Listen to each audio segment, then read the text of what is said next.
Кутмандуу таң замандаштар.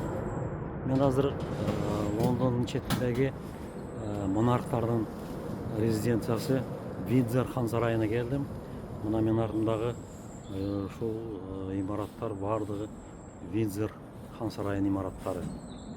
Бул хан сарай 11-кылымда курула баштаган экен. Мунун курулушуна Вильгельм деген падыша баштаган экен. Ал эми 15, 16, 17 кылымдарда толугу менен курулуп бүткөн экен. Ошондой эле бул жерде королдордун, монархтардын жашаган жери, резиденциясы, иштеген жери, официалдуу түрдө келген, Англияга келген делегацияларды ушул жерден король менен королева кабыл алат.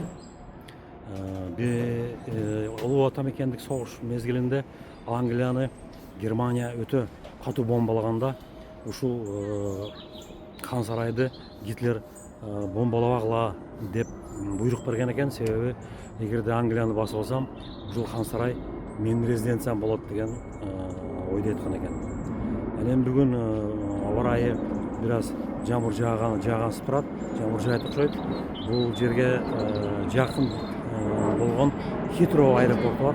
Мына ар бир 15-20 мүнөттө мындай самолеттер учуп турат.